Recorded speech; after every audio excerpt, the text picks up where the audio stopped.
series on a thriving Murray-Darling Basin in 50 years, actions in the face of climate change. I'm John Radcliffe, one of the co-editors and your co-host this morning. And at this stage, I'd like to also introduce Therese Flapper, who is the other co-editor and will also be jointly hosting. So you like to wave, Therese?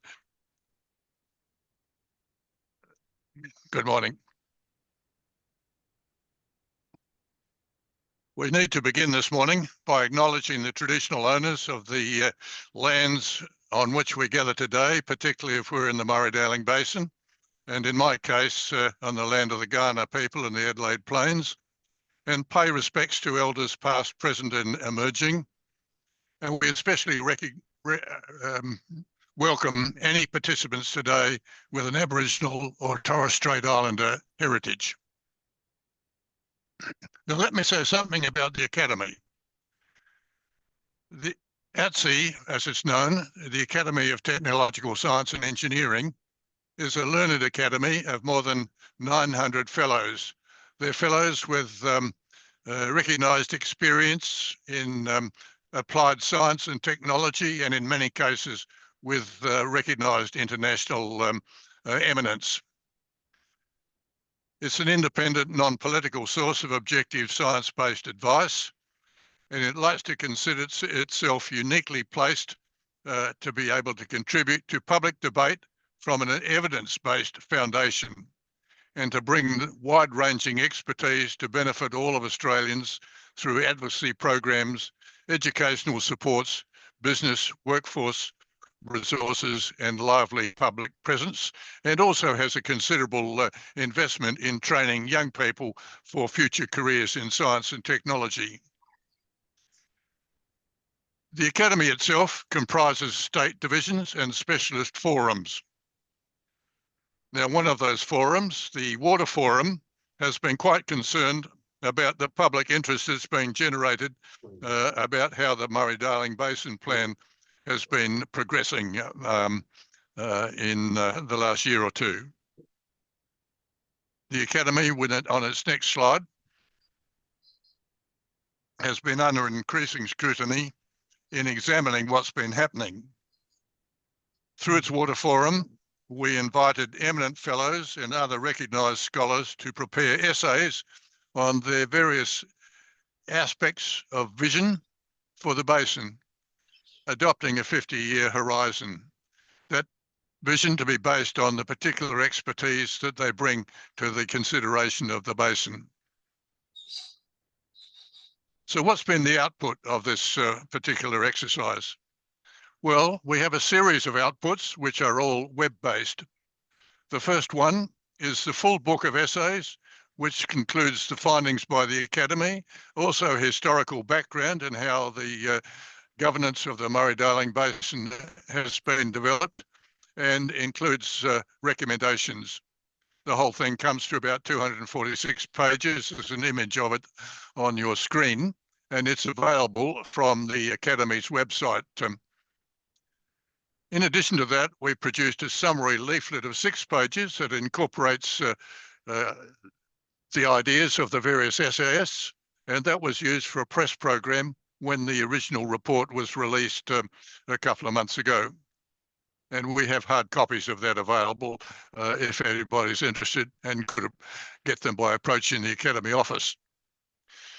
The third component is the webinar series, which we're starting today. And the second webinar will be on Wednesday next week on the 18th of September. Our final aspiration is that the report might be a potential input for the 2026 review of the Murray-Darling Basin Plan. So let's have a look at who our speakers are today. Therese and I will do the introduction, and Therese will present the key findings that the Academy has gleaned from the essays that we have been provided with. We'll also provide an Indigenous preface or perspective for the basin.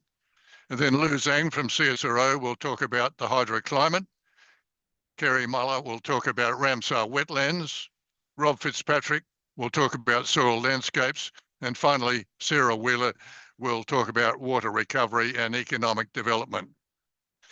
During the course of the presentations, if you think of questions you would like to ask any particular speaker, please put them in the Q&A box, which is at the foot of your screen, or it may be at the top, depending on how your screen's arranged.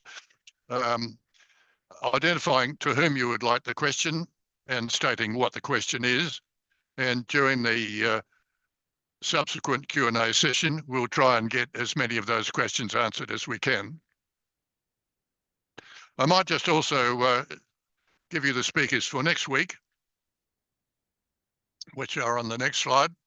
Again, we'll have a similar introduction, but John Verhoeven from the University of New South Wales will talk about water quality and how it might need to be improved over the next 50 years. John Williams from ANU, previously from CSIRO, will cover surface groundwater connectivity. John Cohen, previously from the Arthur Rylah Research Institute in Victoria, but now with Charles Sturt University, will talk about freshwater fish and river ecosystems. Associate Professor Luke Mosley in the University of Adelaide will talk about the Coorong, Lower Lakes and Murray Mouth. And finally, Carl Larson, who's a consultant, will talk about the future opportunities for industry development and adjustment as we face the changes of climate change over the next 50 years. So we'd welcome you also joining us next week. And again, we'll have an audience Q&A session for that. So at this stage, I'd like to introduce Therese to give us the summaries and key findings that the Academy has drawn from the series of essays we've received. Therese. Yes, good morning, everybody, and thank you very much for joining. As you've heard, the volume of work embraces a high amount of academic and privileged work that takes a 50-year vision in looking at the challenges for the Murray-Darling Basin. From across every essay, however, the Academy has been able to glean a number of findings that were common throughout. This led us to resolve 3 key messages, 7 recommendations, and 10 principles for adaptation, which are all summarised in that 6-page leaflet that John mentioned earlier. From that, the key findings that we're really looking to see being drawn into a future basin plan include the following: agreed assessment timeframes to be applied to the estimation of water balances and coupled with resource condition indicators. Requiring climate change and long-term impact modelling for water quality and quantity must be coupled together. In terms of integrating, that also needs to be between land and water management, and require the consideration of that modelling, including cumulative effects both across the use of the water, the time, and various locations. Further findings on the next slide also pertain particularly to what we feel as an academy should be taken up into the revised and forward-thinking basin plan around enhancing governance and stakeholder representation. Of course, that already occurs to a very wide and broad area, but we want to ensure that going forward it includes city, regional, rural and remote communities, Indigenous peoples, environment and ecosystem organisations, commercial, industrial, agricultural, mining and other manufacturing and industrial interests, relevant industry bodies and associations and not-for-profit organisations, and looking to form this in a very partnered and partnership way. We want that developed on a robust risk assessment framework that is much more multidimensional, interdependent, and driven by data, including from the areas that we mentioned on the slide before, being considerate of environmental, economic, community, environment, and cultural impacts. We feel that this could all be framed within environment social governance principles to drive the framework for adaptation and measurement. And across everything, ensuring ongoing progress evaluation by an independent, technically experienced authority. These common findings are actionable and were common across the extensive essay series. This work is, of course, quite timely given the really recent and ongoing broad range of inquiries that are occurring with, for example, the Productivity Commission's review of the Basin Plan, the Department of Climate Change, Energy, Environment and Waters review of the Basin Plan for 2026 and beyond, as well as also the current consultations on a new national water agreement. And the application of these actionable recommendations that have been drawn from the Murray-Darling Basin project work are also broadly applicable into these other areas. And if you visit the FTSE website, you'll see that we've been making lots of submissions in each of these areas. But without further ado, we'd like to now indulge you with more specialist information, insights, key findings and recommendations from each of our essayists. So I invite Dr. Lu Zhang to give us further details into his essay on hydroclimate. Now, just hang on a minute. We need the preface first. Sorry, John. Just preceding Lou, when we established the proposal, we felt it was absolutely essential that we had essays that were prepared by people with an Indigenous background. And we were successful in getting 2 authors to agree to write essays for us. But unfortunately, both of them subsequently had to withdraw because of the amount of time that was being taken up by their contributions to the public discussions then taking place on the Voice for Parliament. We were a bit disappointed by that, but we felt that we had to cover the area anyway. So subsequently, as editors, we reviewed the Indigenous literature, which is quite considerable, on the perspectives that the Indigenous community has for the Murray-Darling Basin, and it's what its aspirations are for the future. And we prepared a chapter, which is the preface in our full book, and we had it reviewed by 2 experienced authors, both well published in Indigenous topics, and you'll see their names on the screen, Brad Mogridge and Steve Hemming. With their encouragement, we then included our text into the book, and they have subsequently reviewed our little summary here. And the main points we want to bring out are that there are people from 50 different groups of Aboriginal communities who've been in the basin for thousands of years. The river system itself is central to their creation and identity. But when the European settlers arrived, they were largely displaced.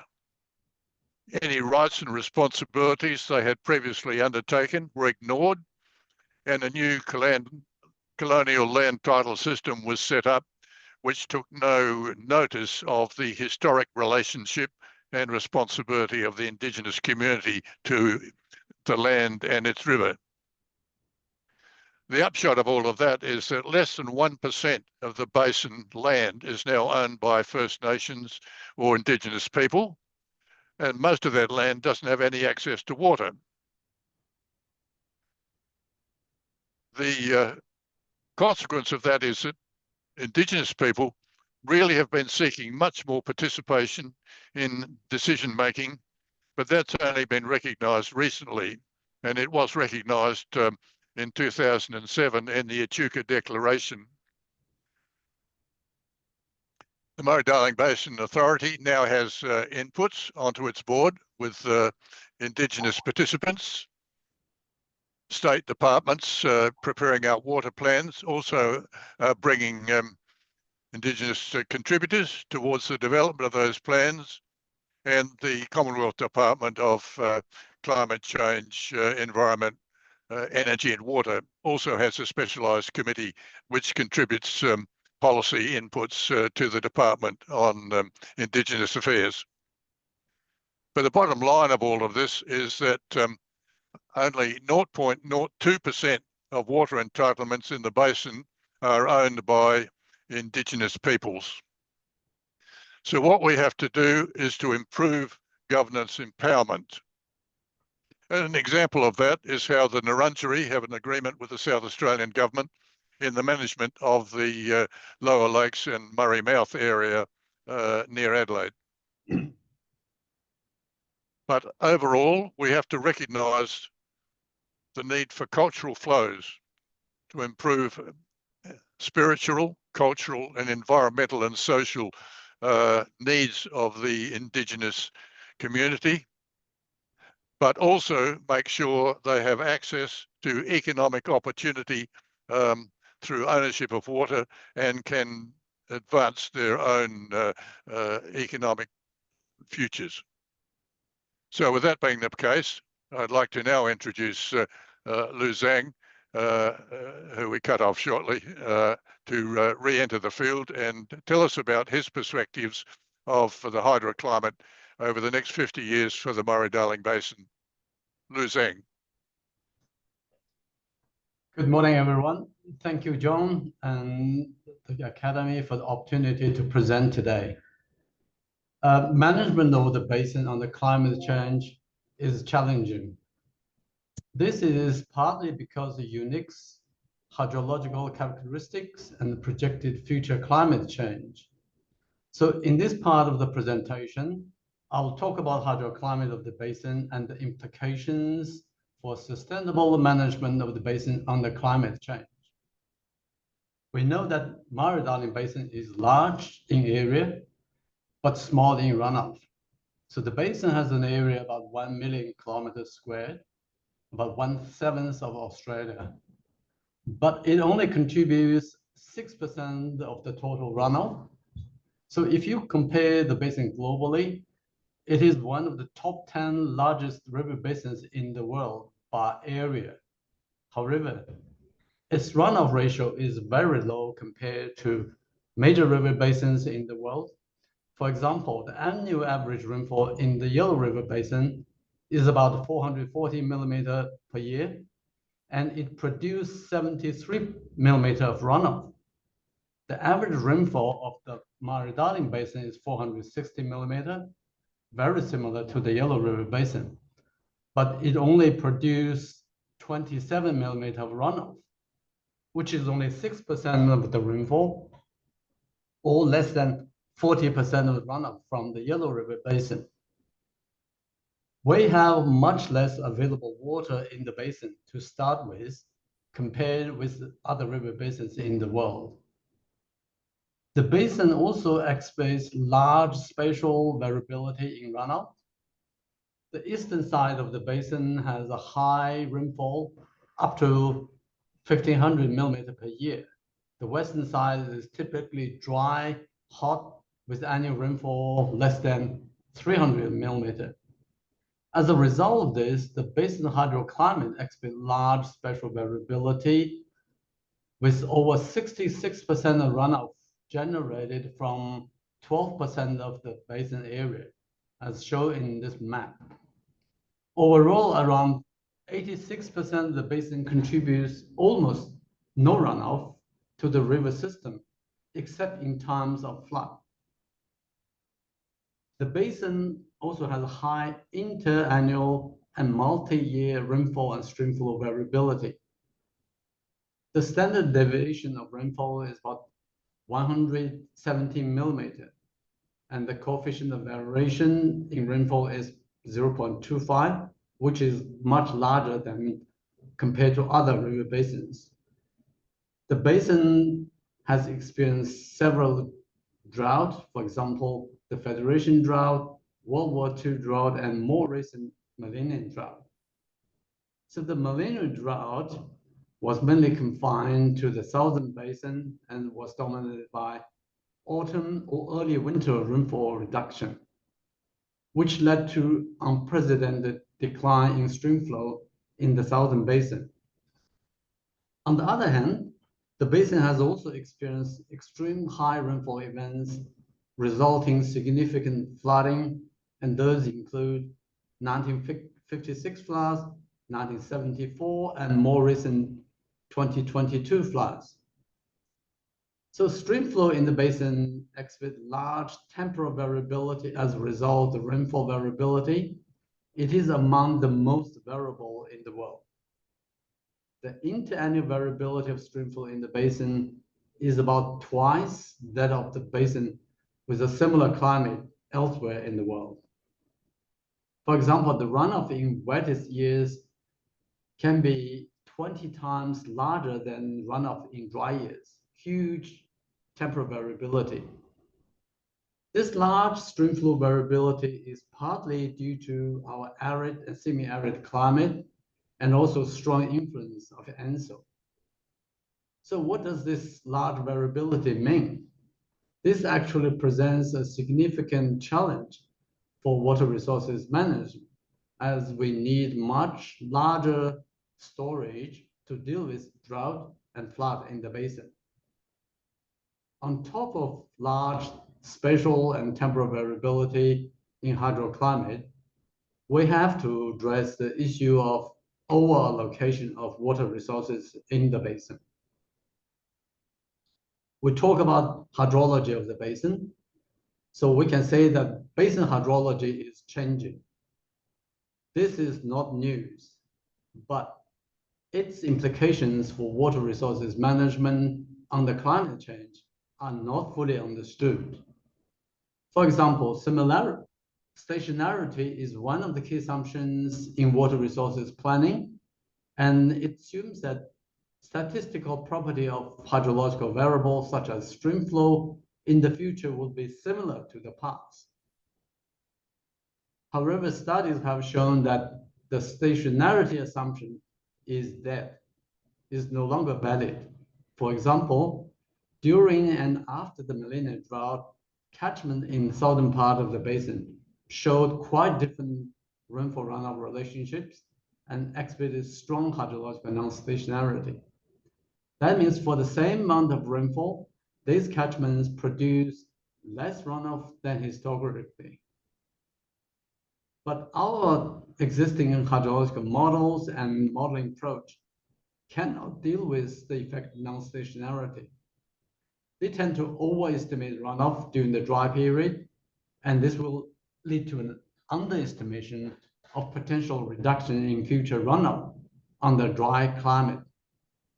Next slide, please. I have just talked about the hydroclimate of the basin. Now let's have a look at how climate change will impact on water in the basin by 2070. So over the past 100 years, the basin has warmed up by 1.4 degrees, and the warming will continue on the climate change. The impact of the climate change on water availability and river characteristics are generally assessed by combining climate change projections from global or regional climate models with hydrological models. We know that both types of models have uncertainties. To address this issue, efforts have been made to use ensemble modeling techniques. For instance, a number of projects have been conducted by CSO, Bureau of Meteorology, the Basin Authority, and the university to estimate the potential impact of climate change on water availability in the basin. So those who are interested in the details can find the papers or report listed in the reference of this essay. Here, I just provide a high-level summary of the studies carried out by CSO in collaboration with university and agencies. So we can see that under climate change, it is virtually certain that our basin will be hotter. It is very likely that extreme rainfall will become more intense. It is likely that cool season rainfall will decrease and interannual rainfall variability will increase. As a result of this, it is likely that average water resources in the basin will decrease. We will see more extreme events such as drought, flood, and fire. For example, hydrological modeling project a median reduction in the mean annual run of about 20% across the basin under 2-degree global warming scenario. However, there's a large range in the projected change. For example, it ranges from -40 to +10% for the southern basin, -45 to +30 in the northern basin. Despite this large range in the projected future change, there's no doubt that climate is affecting hydrology of the basin and impacting our agriculture, ecosystem, economy, and society. It is a challenge to take into account climate change impact in our planning and management of the basin. Next slide, please. Based on the works we reviewed in this part of essay, we can make following recommendations. First, we need to take a long-term planning horizon, for instance, 50 years for the basin, so that we can consider alternative climate scenarios, including extremes, to identify actions that should be taken with developed new technologies. There's an urgent need to invest in research to develop new science and technologies that will help us to better manage the risk posed by climate change. Specifically, we should invest in the so-called bottom-up approach, as that is likely to yield more policy relevant information in the context of climate change, and this should be a priority. It is crucial that Aboriginal people are empowered resources to share their knowledge about the basin and develop governance models for Aboriginal water holding. The last point I want to make is that we need to engage communities and invest in new enduring partnerships between science delivery and policy agencies for the sustainable management of the basin. With that, I'll end my part of the talk. Thank you for your attention. Thank you very much, Lou, for a very perceptive review of the future issues to be faced in the basin from the hydroclimate point of view. I'd now like to introduce Kerri Muller, who will explore with us the long-term future for Ramsar wetlands, of which there are a considerable number within the basin. So can I hand over to Kerri to lead us through what she perceives as the direction we might have to take over the next 50 years. Kerri Muller. Thank you, and good morning, everybody. I'm coming to you from Nurringerry, Rummangerry, Rui. So it's Pultung, which is Victor Harbour down near the Murray Mouth. So I live down near the Coorong and Lakes, which is one of our biggest Ramsar wetlands and the one at the bottom of the catchment. I've co-authored this paper with Dr. Nick Whiterod, not Dr. Neil Whiterod. I'm sorry I didn't pick up that typo earlier, Nick, if you're out there. And Nick is the science program manager for the new Goyder Institute looking at the Coorong, Lower Lakes and Murray Mouth. I guess I want to start by saying that modern humans have been around for about 200,000 years. One of the reasons we've been so incredibly successful is that we have an amazing capacity to adapt to climate changes as they happen. We've been through climate changes before as modern humans, and we have adapted to them. And up until about the 1970s, our ecosystems have also had incredible adaptive capacity. But what we've found over the last 50 years is that adaptive capacity is falling away from our ecosystems. And that is something that I think is fundamental for us to address, particularly species loss and the loss of ecosystem functions that provide the ecosystem services that we are utterly dependent upon. Regardless of how good our technology is, regardless of how well we use our water, we are still dependent on ecosystems for many of the ecosystem services that we have taken for granted. And if we try and provide those with technology, we find that they're much more expensive and not as effective as just having really healthy ecosystems that provide those services for us. So as we are going forwards and as climate change bites deeper, our adaptive capacity as humans will continue to be fundamentally linked to the adaptive capacity of our ecosystems, which we depend on for a lot of these ecosystem services. And particularly when we're talking about climate change, I'm talking here about carbon sequestration and carbon storage that we can have in our wetlands, but also water purification. The linkage between water quality and water quantity that we've been talking about is incredibly important, and our wetlands, through healthy wetlands in our catchment, is one of the cheapest and best ways of making sure that the water that we've got is of the best quality it can be. And of course, wetlands also help us with flood mitigation. So as Lou was just talking about, we're expecting that there's going to be more extreme rainfall events with greater intensity. And as well as working on natural wetlands, I also work on stormwater wetlands. And what we've found is that stormwater wetlands can be overwhelmed with only just 1 or 2 hours of rainfall with these really extreme events that we have been receiving under the recent La Nina conditions. So it's really important that we have healthy wetlands that can provide that flood mitigation. But to do that flood mitigation during the flood times and those extreme rainfall events, we need to make sure that we keep them healthy all the time. So what we've found as we went through and looked at the Ramsar wetlands across the Murray-Darling Basin is that we have 16 of them. They are all the way from the very top of the mountains in the Alps, all down to the Coorong down here in South Australia. Most of those 16 Ramsar wetlands don't have the water that they need now. And over the last, say, 50 years, several of them have degraded, and particularly the Coorong Lakes. I know that Luke Mosley will be talking to you in depth about the Coorong Lakes next week, so I won't go into that into great detail other than to talk about it from a Ramsar perspective. And also the Macquarie Marshes, they're both very degraded. We have actually put up notices to the Ramsar Convention saying that we have not been able to maintain their ecological character through the water provisions we've given them. And that's greatly to do with river regulation as much as water extraction. So these two processes, and water storage, obviously in large storages through the system, these ways in which we've changed the water movement through the catchments have greatly modified flows, not just at the whole of river scale, but also at the wetland scale.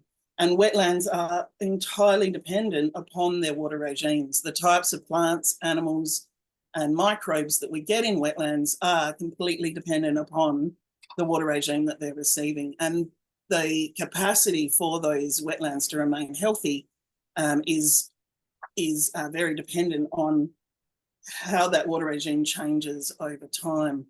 So we have seen significant native plant, bird, and fish species impacts across the basin. We've seen local extinctions. Down here in South Australia, we've lost a small native fish from the environment, which has been, luckily, were captured during the Millennium Drought and are now being released back into healthy wetlands. So we're hoping that they will be able to breed now in the wild and that we may have avoided that extinction. We're also releasing Murray crays. So Nick Whiterod and his partner, Sylvia, is released through her consultancy, the Nature Glenelg Trust, are releasing Murray crays and some of our small native fish into these environments, but obviously they need healthy environments to avoid that extinction in the future. There has been a lot of talk in the media and amongst other scientists about the need to dewater wetlands as we go into lower water availability conditions with climate change. I think we need to really think about what are we losing if we dewater wetlands, because we're not just losing the plants and animals, but we're also losing those ecosystem services. And when we dry out wetlands, we lose carbon storage. We can have quite significant methane emissions immediately, but we lose the long-term carbon storage that those wetlands have built over, very long periods of time, thousands of years in some cases. So if we start to actually change our thinking and see wetlands as, the warriors that are going to stand with us and take us through this climate change process and help us increase our adaptive capacity and reduce our vulnerability, we need to start seeing them as a natural solution to climate change impacts. And if you're interested more in that, the Ramsar Secretariat, the international agency, are doing a lot of work on how wetlands can be used to mitigate climate change impacts from sea level rise all the way through to, you know, those carbon sequestration processes. Next slide, please.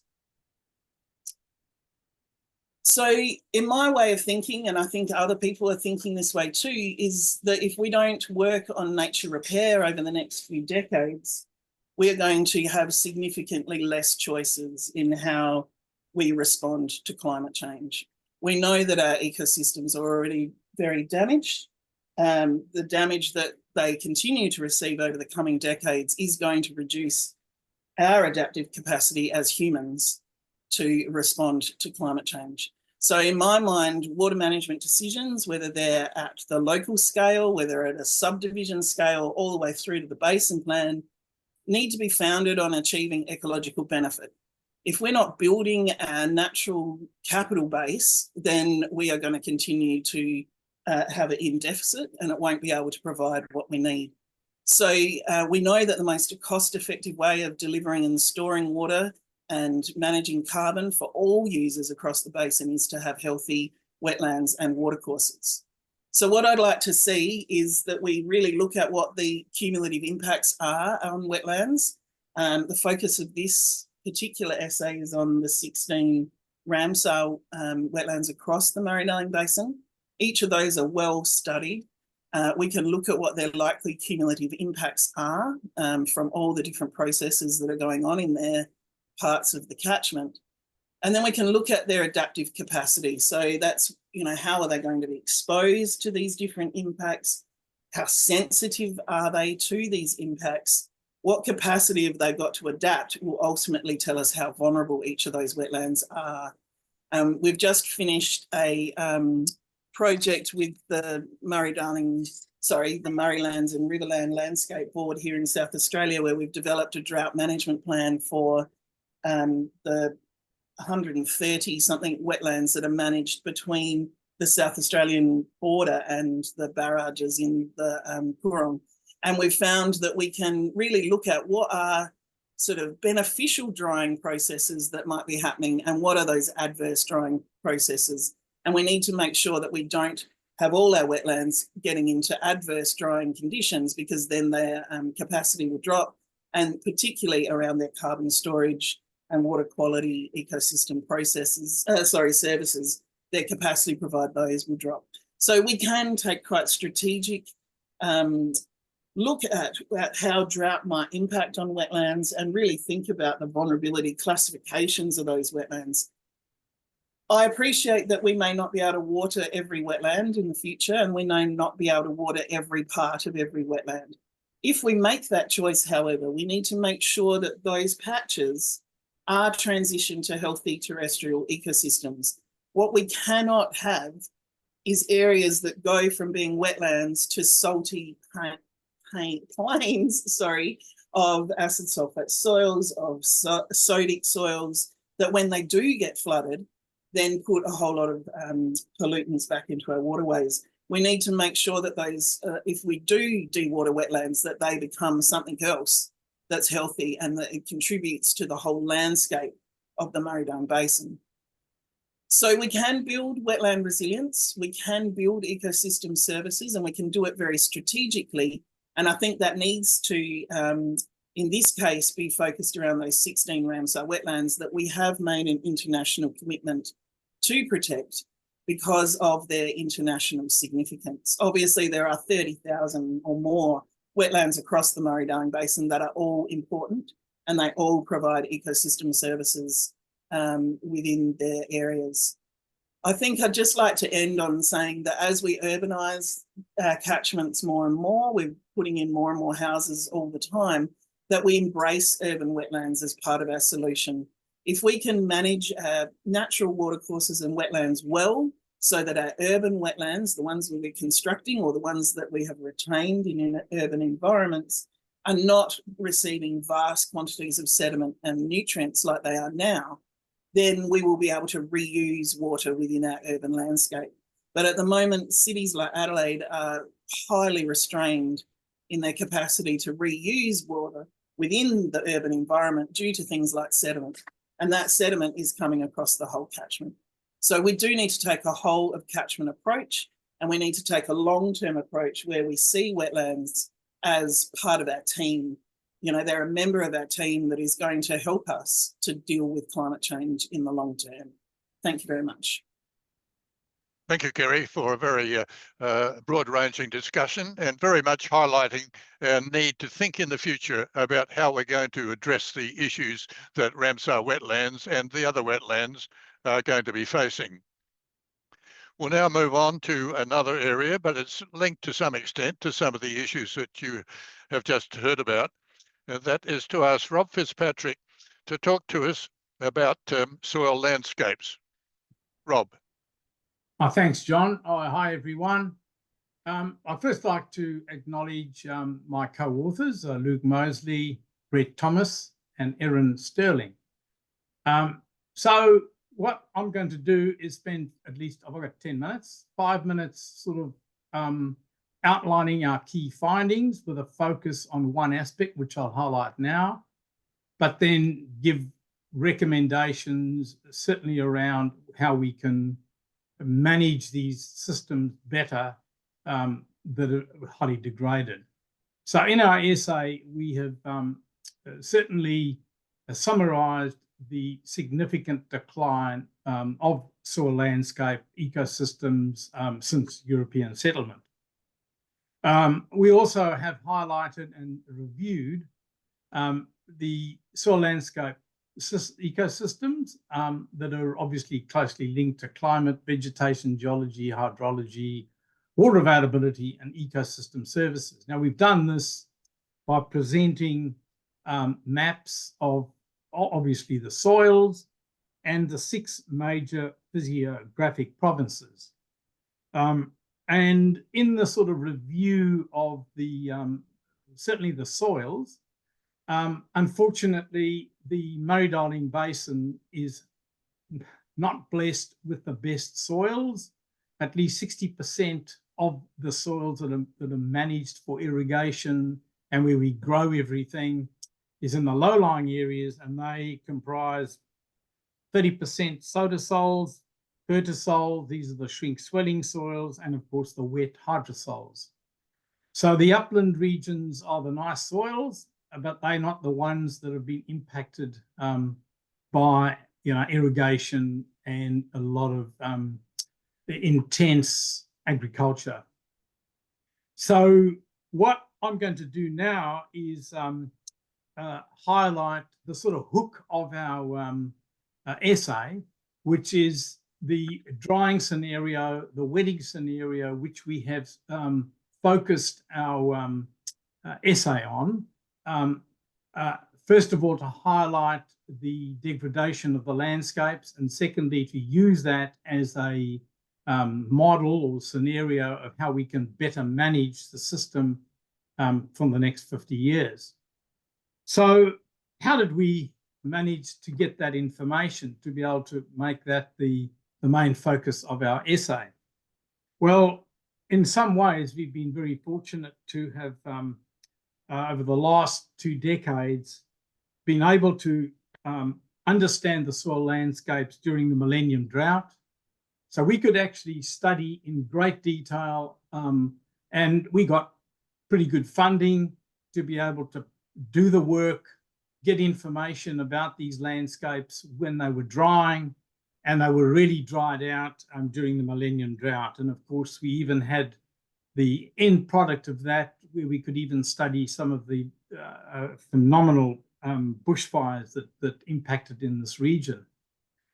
So the Millennium Drought was a big issue. Now, Luke Mosley will talk a little bit about that, the great impact in the lower lakes, but that information really provided us with an amazing amount of information that we've been able to synthesize about what happens when we have the drying scenario. Well, we then had, if you like, the privilege or advantage of being able to see what happens when we have flooding following the drying scenario. So right after the Millennium Drought, we actually had like a mini flood. And then in 22, sort of early 23, we had a great flood.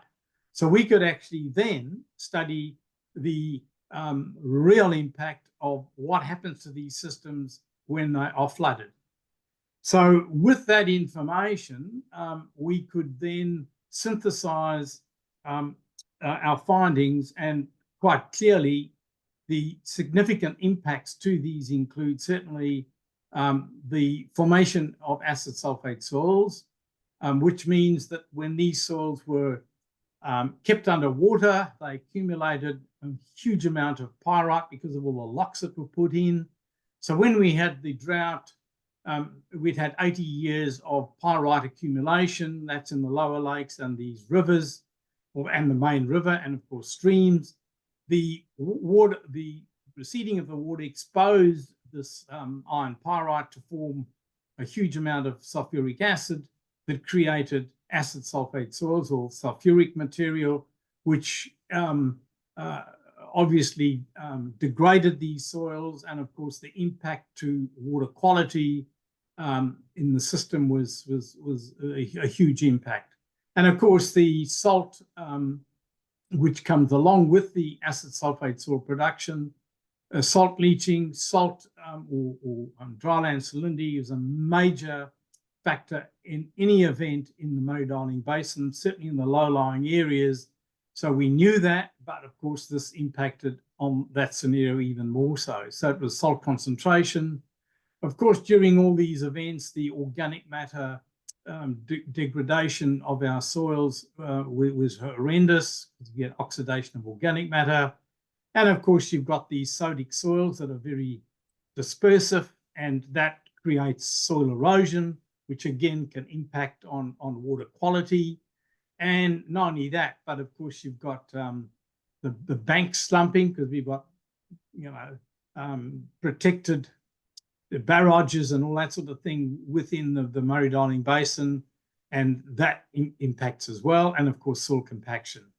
So, you know, the unfortunate scenario of the nature of the soil types and the impact of drought and then subsequent flooding certainly did clarify to us, you know, the severity of soil landscape degradation in the Murray-Darling Basin. And of course, we also have the impact of overgrazing, drying, drought, floods, infrastructure. So the impact of all this on infrastructure as well was quite horrendous. So next slide, please. So understanding the drying scenario and the wetting scenario, we could use that to our advantage, so to speak, in developing, if you like, landscape recommendations to better manage these systems. Now, those two headings there that are drying scenarios and wetting scenarios should actually be controlled. So we should actually have controlled drying scenarios and controlled wetting scenarios.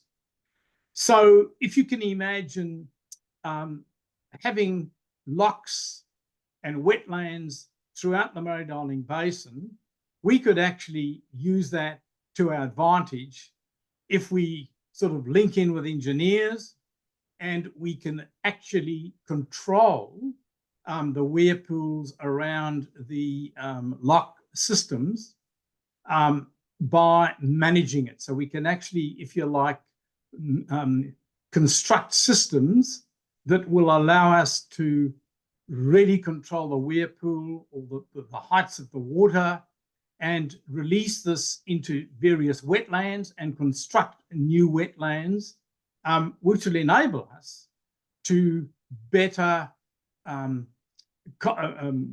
make vegetation, if you like, improve the vegetation, improve soil health, and improve organic matter in the soil, and grow more plants, whether it be wetland, natural wetland vegetation, or even irrigation of pastures and so on. So what we can do, instead of just letting these systems dry out and everything die, we could actually control the amount of water that can go into some of these wetland systems. So how can we do this? So for example, we can manage the wetland wetting and drying of acid sulfate soils in a far better way than we have up until now. So as I said previously, this is one example. These wetlands or the river system is just been saturated for 80 years. A lot of the wetlands have been the same. That's accumulated the pyrite, so that when the drought happened, this stuff just exploded and we had a rapid formation of sulfuric material.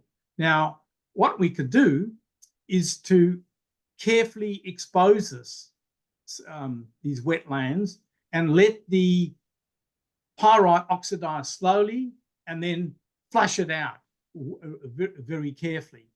Now, we have examples of this because the Banrock wetland is one example where this actually took place, where they actually created a natural wetland, and they could wet and dry these systems carefully. And with our monitoring of these wetlands, we could see how this could be done by almost reintroducing how the whole Murray-Darling system operated for thousands and thousands of years, because it would naturally wet and dry and then flood and flush things out. But the way the system is at the moment, that's difficult to do, but we could do it with careful engineering control systems. So in other words, controlled drying, causing the salts, for example, to leach out. That's the salinity accumulation in a lot of these soils could be leached out cleverly in a managed way. And of course, exactly the same thing with environmental irrigation of water, irrigated water. We can do exactly the same things where you can permit a certain amount of cracking, but not deep cracking down to a meter, but you can allow a little bit of cracking and flush these systems and gently get the stuff back into the river that can then be flushed out carefully. So we can actually manage the drying scenario, but in a controlled way. Now, it's exactly the same thing with the wetting scenario. So basically, if we re-wet the topsoil carefully and carefully manage the subsoil, we could do exactly the same thing. I'm just looking at the time. So, and of course, we can leach salts deeper in the soil profile if we carefully manage this in a way with the controlled wetting scenario. And I've explained the controlled exposure and inundation of these pyritic soils can be managed very carefully, and we know it can be done because we've actually demonstrated that in quite a few places. Now, to sort of explain a little bit about that very carefully, so in the Lower Murray reclaimed irrigation area, for example, where they just had no water during the millennium drought, these soils dried out to up to 5 meters. They cracked, they dried, it was devastating. They ruined their infrastructure because they were not allowed to put in any water. No environmental water was permitted in the Limria area during the millennium drought. Now, when the water came back into this area, it was devastating because all these acid materials and salts accumulated, and that whole area was just strewn with acid water that could not be pumped back into the river because it was very severe. So based on that scenario and knowing what we know now, that information was used to develop a situation where a legislation was passed quite recently called the Environmental Land Management Allocation, or ELMA, of water.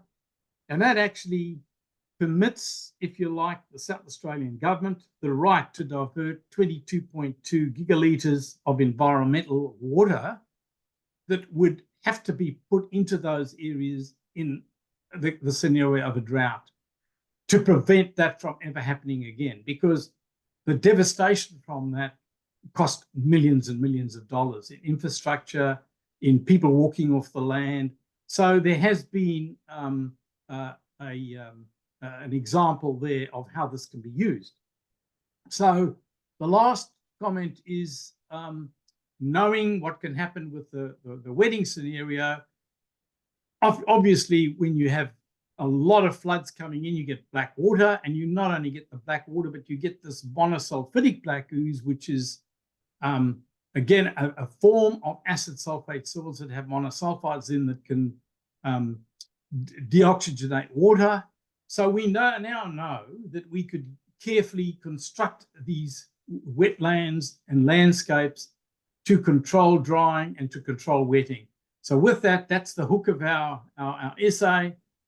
Thank you very much. Thank you, Rob, and thank you for giving us a perspective of the type of operations that we could face in the future and what potential that there really is out there to help develop a better Murray-Darling Basin in the next 50 years. And don't forget, everybody, if you have any questions for any of our speakers, please put them in the Q&A so that a little later when Therese leads the Q&A session, we have a good range of questions to be able to put forward.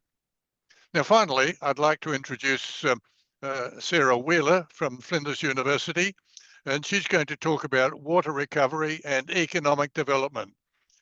What do we need to do to ensure, from the economic perspective, a healthy, resilient, sustainable Murray-Darling Basin? Sarah Wheeler. Great. Thank you so much, John, and thank you for inviting me to come talk to you this morning. So I'm going to talk policy and I'm going to talk socioeconomics, and as everyone knows, they can be very, very controversial. But I think it's worthwhile just touching a bit on history here. So we know over the last 100 years that irrigated land area, water extraction has increased significantly in Australia. And it wasn't until we faced issues with water quality from the 80s onwards and water scarcity problems as well that we came to some recognition that this situation could not continue, that the system was over allocated, and especially the millennium drought of the 2000s saw some of the biggest reforms implemented in the basin. However, it's important to know that water policy reform has always gone on in the basin across states, for example, from the 1940 River Murray Water Agreement onwards. And we've always had disagreements over water between states about how to share it. So it's an ongoing dialogue, and it's one that's going to continue. The Millennium Drought, with the implementation of the Water Act in 2007 and the National Plan for Water Security, we saw water recovery basically start from 2007 and 8 onwards. The purpose of water policy is always to try and balance socioeconomic changes with environmental sustainability. Now, one of the issues is that water policy has been associated in many people's minds across rural communities with declining socioeconomics, declining employment, farm exit, etc. But it's important to note that farm change and farm exit is influenced by many things. You know, terms of trade, this is input and output prices, environment, climate, technology, as well as water and policy issues.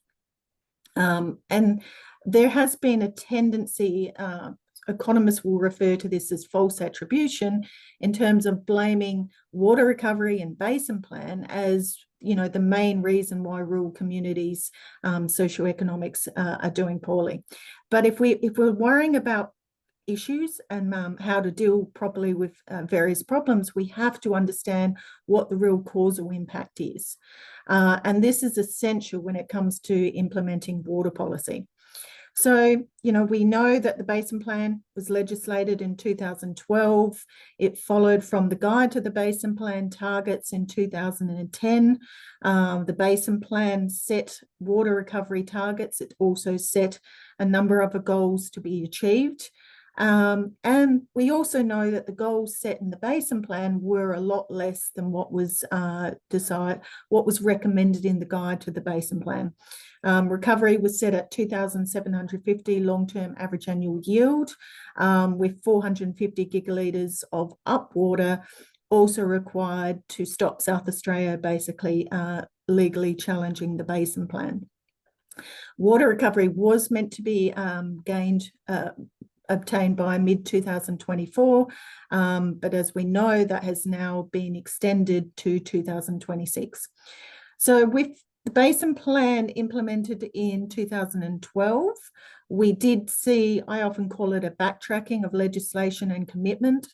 Ever since then, in many different ways, we capped buyback of water recovery in 2015. The 2018 amendment saw both physical water recovery cut and introduction of sustainable diversion limits. Supply projects is another method of getting water for the environment.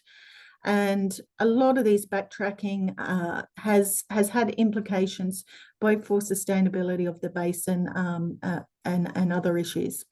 So if we're talking policy, my chapter kind of describes the three main ways we can get water back for the environment.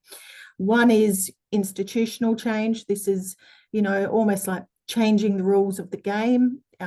This might involve cutting water allocations right across the board. It might be compensated or uncompensated.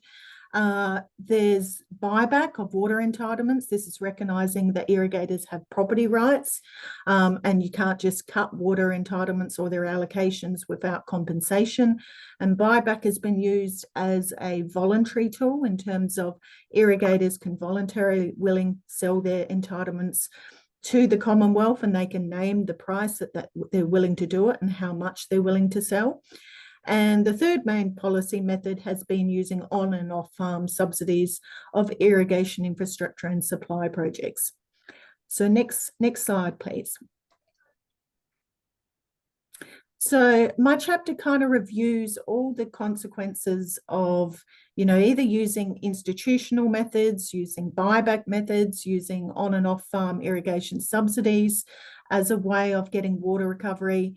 And, you know, it's important to note that no method is perfect. All methods have a variety of different benefits and costs. And the question for society is trying to choose what is the method that achieves the most net social benefit? Like, where are we going to achieve the most well-being? How are we going to achieve environmental sustainability? How are we going to minimise community negative impacts? And the issue is trying to choose the best way forward with that. My recommendation is voluntary buyback is the most efficient and effective instrument for environmental community water recovery. Now, there's many reasons for this. First of all is the cost. You know, to date, the Commonwealth has spent around $2,100 dollars per megalitre in long-term average annual yield, compared to using buyback as a method, compared to irrigation infrastructure, which has cost over $6,500 per megalitre in long-term average annual yield. So there's a significant difference between both the volume of water recovery that we've achieved through using buyback as a method as compared to irrigation infrastructure. And that's just on pure dollars. It doesn't take into account all the other issues that we know are associated with irrigation infrastructure, things such as reduction in return flows, issues in increasing debt, decreases adaptation. Irrigation infrastructure subsidies also encourage irrigators to shift to more permanent crops. And all these things in a drying climate, as we've heard this morning, can reduce resilience and increase problems for irrigators in the future. So there's lots of reasons why buyback is preferred as a policy method for recovering water as compared to irrigation infrastructure. Supply projects, part of the 2018 amendment was bringing in an allowance for the sustainable diversion limits supply projects to be used as an water offset.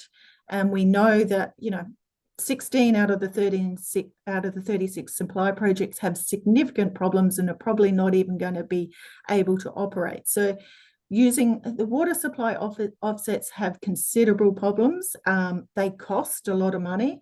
Some suggestions are, $20,000 plus per megalitre, and the costs there are only going to increase. And that's just the actual monetary costs, let alone the other potential environmental negative externalities that may arise there.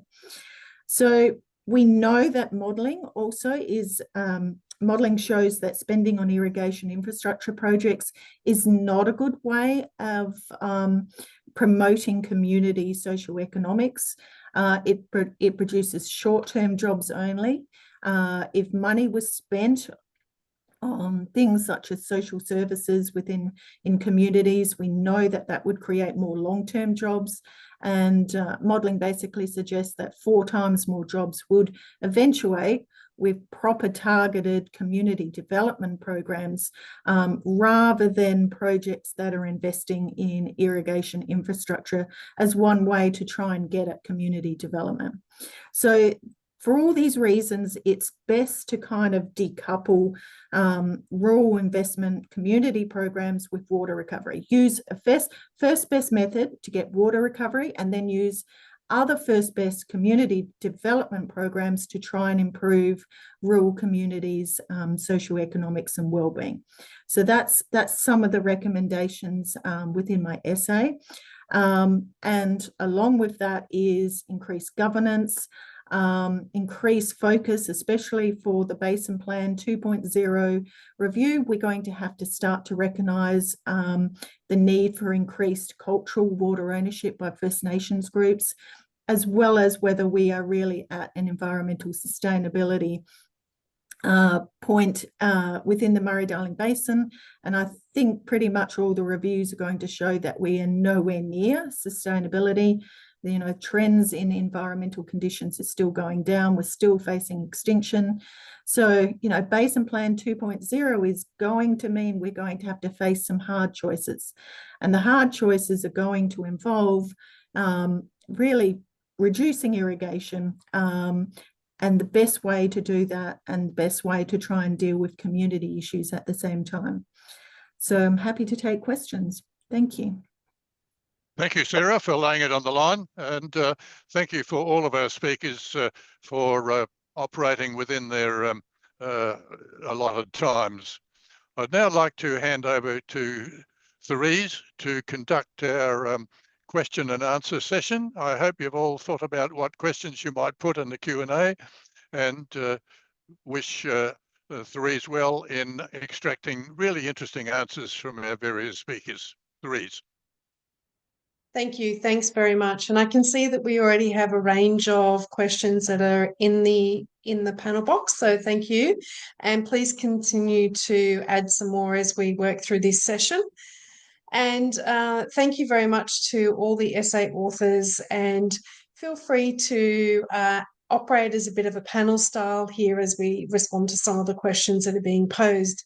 In fact, I think we've already answered one of them thanks to what Rob outlined in very practical and pragmatic ways to address soil landscapes with the wetting and drying scenarios, but also how that played and linked to Kerri's requirements around protection of wetlands. So I think we might have addressed that one already, but if either of you would like to comment further around how we can combine that soil landscape protection with wetland scenarios and wetting and drying, I might offer that opportunity to you now, Rob and Kerri.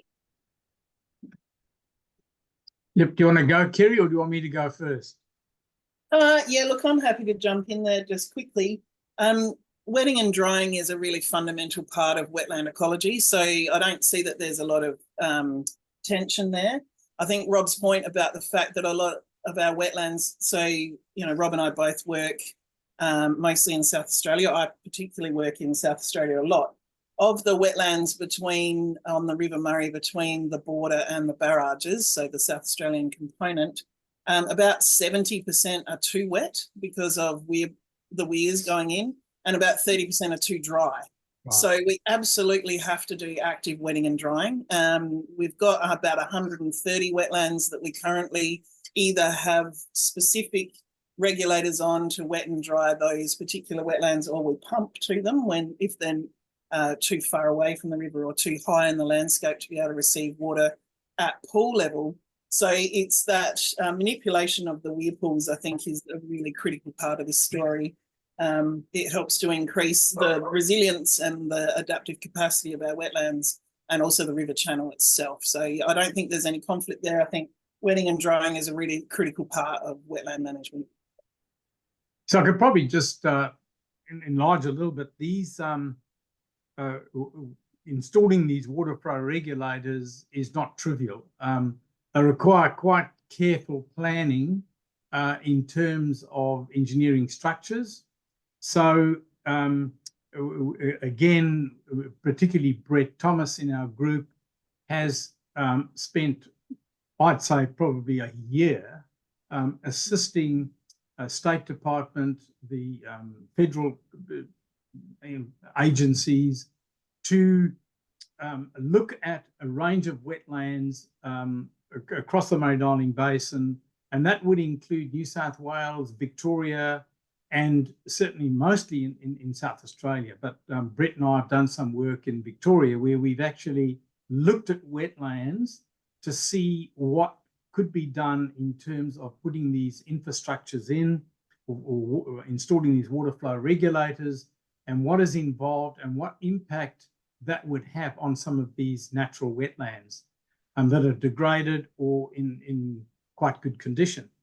So there's no doubt that one way to manage the system across the Murray-Darling Basin would be to, be able to control the wetting and drying. And as I explained earlier, the Banrock Station example is a really good one, because we were very fortunate, Brett Thomas and myself, to work there in 2006 all the way through, and we've been monitoring the improvement in that wetland because they've been able to control the wetting and drying very cleverly, and reinstate what naturally did happen over thousands and thousands of years. So it does work, and I think that's a really good option, and that's looking at it positively into the future. So with that, thank you.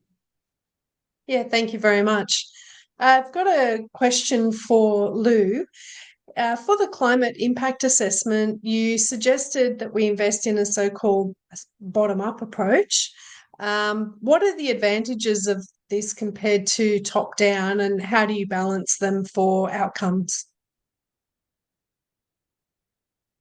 You're just on mute. Thank you. Sorry.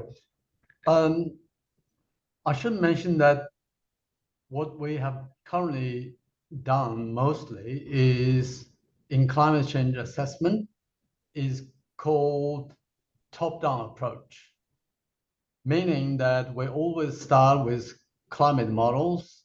We select climate models, we downscale the variables of interest, specifically rainfall, then fit them into hydrological model and run a model doing the assessment. That's basically the process most of us using.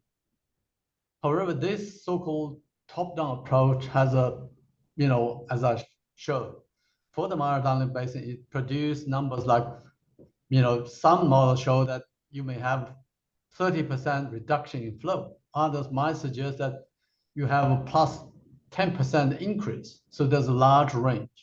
This kind of data or information is very, very difficult to use in the basin planning or for water resources management. And in the last 10 years or so, there's a different approach emerging, i.e. so-called bottom-up approach. In this approach, what we do is we start with the management questions. For example, if you manage a water river system and you want to know how the river system will respond to a given change, if a 5% reduction in flow, your system might still be able to operate within its confidence interval.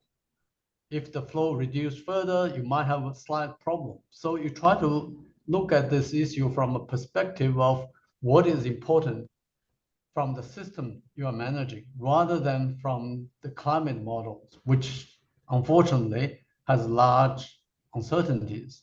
So studies have shown that by following bottom-up approach, you are more likely to provide information which is policy relevant or relevant to the issue you are trying to manage in the first place. Then you can look at climate model projections. You can even use other evidence like paleoclimate to help you really understand whether this issue is likely to occur or not. So this is the advantage, one of the advantage. In other words, so it may produce policy relevant information which will help us rather than just say, you know, there's huge range. So I think this is a more practical and useful approach for us to explore. Yeah. Thank you, Lou. And I like the way that you're referring to what is practical and policy making. And I think that's one of the real valued elements of this whole essay series, and each of the people that have prepared the work across the breadth and depth of the basin is that we very much looked for findings and actionable recommendations that can go into policy conversion. And thinking about that, Sarah, there's a couple of questions that have regard to the economic aspects of the basin, particularly looking to that integrated and balanced, equitable approach between environmental sustainability and I think community sustainability and resilience. And have degrowth scenarios been modelled for such communities? And if I can combine that with a second question around any other examples that you might have for economic environmental balance, for methods of preserving ecological health and economic outcome. And there's a particular question around the Upper Murrumbidgee catchment, if you can possibly allude to that. Yeah, thanks, Therese. Okay, not sure about the Upper Murrumbidgee question. I'll have to have a look at that. But so in terms of, you know, modelling degrowth, there's been lots of economic studies that have looked at, they've tried to model, okay, lots of different water scenarios and implications for irrigation communities and other regional communities. So there's been lots of study on that, but there hasn't, and lots of studies on potential impacts of irrigators. But in terms of all the work that's been done trying to estimate, for example, benefits to downstream from different scenarios, different values of ecosystem services, you know, even different benefits to tourism and recreation, a lot of that work hasn't been done, simply A, because it's very difficult, but B, most of the focus has been put on irrigation kind of impacts. And, you know, to some extent that's fair enough. But, you know, if when it comes to trying to transmit and estimate the benefits of a policy intervention such as the Murray-Darling Basin, we have to have an understanding of the wide range of benefits that are going to result, to try and understand, you know, what our trade-offs are. So, you know, in terms of one way of trying to get trust for local communities, there's lots of work out there how governments can engender trust, but, you know, being open, transparent, highlighting reasons why we're taking policy decisions. And part of that will be highlighting the benefits and the costs of various scenarios, both upstream, downstream, for the whole community, looking at different types of stakeholders. As I mentioned, you know, the benefits to First Nations have not been considered really at all. They've been a stakeholder that's pretty much been ignored to date, apart from, you know, the last few years where some money has been put aside for buying water entitlements for First Nations. But still to date, even though the money is there, that no, as far as I know to date, no entitlements have been bought. You know, trying to get trust in different groups is also very different where you have First Nations with such a history of being ignored within the basin. So you have to actually have different strategies to kind of deal with that. Not sure about the Upper Murrumbidgee question. What was that one in regards to? Yeah, just looking at any elements around, oh, sorry, I think it's gone. Where is it? Just a minute. I'll pull it back. Oh, there we go. Any other ways to improve the riverine ecosystems or other methods that are equally beneficial in the Upper Murrumbidgee, particularly where ecological health is in decline? That might also be for, say, some of the other panelists that might want to reflect on that as well. Yeah, anyone want to grapple the upper? Yeah, anyone want to grapple the Upper Murrumbidgee? I think next week's session might also cover some areas on that topic for you as well. So stay tuned for next week's instalment. Now, I also wanted to, I suppose you did cover it off a little bit, Kerri, but I thought I'd give a further opportunity. I'm really interested for you to, I suppose, in some way rate Australia's current commitment to the meeting of Ramsar wetland conditions. And as you say, there are 16 that relate to the basin, but I suppose more broadly, particularly given the National Water Agreement is also under review for a revised one going forward, what would you see are the top 3 things that you would like to have in a National Water Agreement / evolved Murray-Darling Basin plan in the future to enhance Ramsar wetland protection? Thanks, Teresa. I actually just typed something in the Q&A because I wasn't sure if I was going to get a chance to look at it, and now I'm trying to find it again and it's just disappeared on me. But that's all right. I think if you click on answered, it, yeah. Yeah, oh, is that that's beautiful. Thank you. So, yeah, what a great question. How is Australia going with its Ramsar commitments? I don't know that there's a lot of Ramsar wetlands that we're meeting our environmental water requirements for. Of the 16 Ramsar wetlands in the basin, as you'll see in my essay, most of them are not getting their needs met. And obviously the Coorong Lakes, Alexandrina and Albert, and the Macquarie Marshes have had Article 3.2 notification. So what that means is that we've written as a nation to the Ramsar Secretariat saying that there has been a change in ecological character. Now, it is a very political question. I'm not a politician, and I'm not, I'm an ecologist. So from an ecological perspective, we're not winning on Ramsar wetlands, and given that they represent such a small proportion of our total wetland base, and it means that we're not winning on any wetlands probably if we're not winning for Ramsar wetlands. So I think, I would really like to see us engaging more deeply on that and meeting those international agreements. If we're not going to, I think we need to be very, very clear about that to the international community.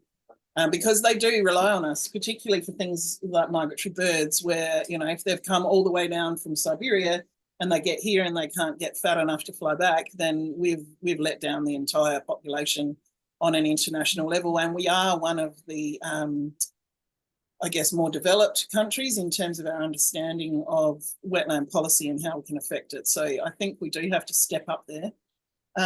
In terms of the the three things, I mean, you've probably got a feel. Oh, why won't they come up for me?